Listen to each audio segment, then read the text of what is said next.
கோவையில் ரம்ஜான் பண்டிகையினை முன்னிட்டு கரும்புக்கடை இஸ்லாமியா மெட்ரிக் பள்ளியில் சிறப்பு தொழுகை நடைபெற்றது. இதில் ஆயிரக்கணக்கான இஸ்லாமியர்கள் பங்கேற்றனர்.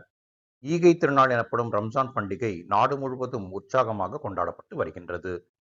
இதன் ஒரு பகுதியாக கோவையிலும் இஸ்லாமியர்கள் அதிகம் வசிக்கும் பகுதிகளில் உள்ள பள்ளிவாசல்களில் சிறப்பு தொழுகை நடைபெற்றது. கோவை உக்கடம் கரும்புக்கடை பகுதியில் உள்ள இஸ்லாமியா மெட்ரிக் பள்ளியில் ரம்ஜான் பண்டிகையினை முன்னிட்டு சிறப்பு தொழுகை நடைபெற்றது.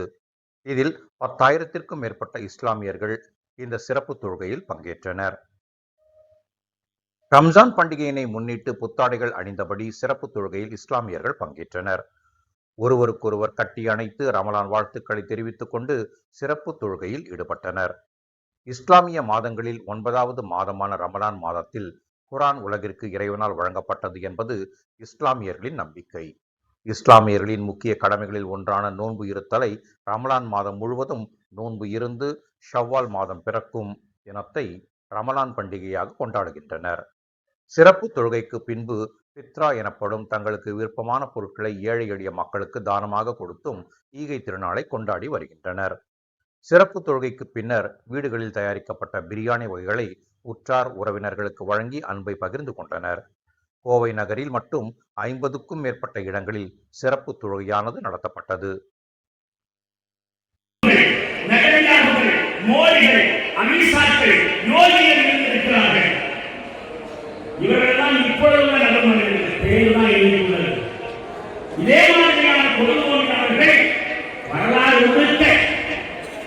முஸ்லிம்களுக்கு எதிராக களமாடித்தான் இருந்திருக்கிறார்கள். ஆனால் அவர்கள் எல்லாம் மிக சிறுபான்மையாக உள்ள முஸ்லிம்கள் தான் வலிமையான இறைப்பொருளின் மூலமாக அழித்திருக்கிறார்கள். 14 நூற்றாண்டுகளுக்கு முன்னால் இதே மாதிரி ஒரு ரமலானிலே 17வது நாள் நடைபெற்ற பதில் போரிலே என்ன நடந்தது? அதில் எத்தனை முஸ்லிம்கள் கலந்து கொண்டார்கள்? எவ்வளவு ஆயுதங்களை வைத்திருந்தார்கள்? நமக்கு தெரியுதானே? ஒன்றுமே இல்லாமல் எப்படி பெருப்படையை இருக்கிறார்கள்? அங்கே ஆயுதம் இருக்கவில்லை, ஆயுதம் இருக்கவில்லை. ஆனால் வெற்றி சிறுபான்மையினரான முஸ்லிம்களுக்கு. இது உலகத்திற்கு இன்றைக்கு பாடமாக இல்லையா? முதல் நாள் இரவே ரசூலுல்லாஹி ஸல்லல்லாஹு அலைஹி வஸல்லம் அவர்கள் எந்த ஆயுதத்தை கையில் ஏந்தினார்கள்? வலிமையான இறைத்தொடர்பின் ஆயுதம் மனம் உருகிய பிரார்த்தனை. இறைவா, நாளை நடைபெறுகிற போரிலே நீ எங்களுக்கு உதவி செய்யாவிட்டால் நாளை நடைபெற இருக்கக்கூடிய இந்த பதிலே சின்னத்திர குழுவாக இருக்கக்கூடிய இந்த முஸ்லிம்களுக்கு, சிறுபான்மையினராக இருக்கக்கூடிய இந்த முஸ்லிம்களுக்கு நீ மட்டும் உதவி செய்யவில்லை என்று சொன்னால் இறைவா, இதற்கு பிறகு உன்னை வணங்குவதற்கு ஆள் இருக்க மாட்டார்கள். இறைவா, இதற்கு பிறகு உன்னை வணங்குவதற்கு ஆள் இருக்க மாட்டார்கள். நீ வெற்றியை தந்தே ஆக வேண்டும், தந்தே தீர வேண்டும். இந்த பிரார்த்தனையின் மூலம் நபிகள் ஸல்லல்லாஹு அலைஹி வஸல்லம் அவர்கள் அல்லாஹ்வோடு ஏற்படுத்திக் கொண்ட வலிமையான இணைப்பினால் அடுத்த நாள் நடைபெற்ற சம்பவங்கள் உலக வரலாற்றிலே எங்குமே நடந்ததில்லை. இறைப்புறத்திலிருந்து நேரடியாக முஸ்லிம்களுக்கான உதவி 1000 கண்ணுக்கு புலப்படாத வழக்குகள் மூலமாக மலக்குகள் மனிதர்களோடு யுத்தம் புரிந்த ஒரே நிகழ்வு உலகத்தில் நடந்தார். உலகத்தில் எந்த போரிலே இந்த பக்கமும் அந்த பக்கமும் மனிதர்கள் மட்டும்தான்.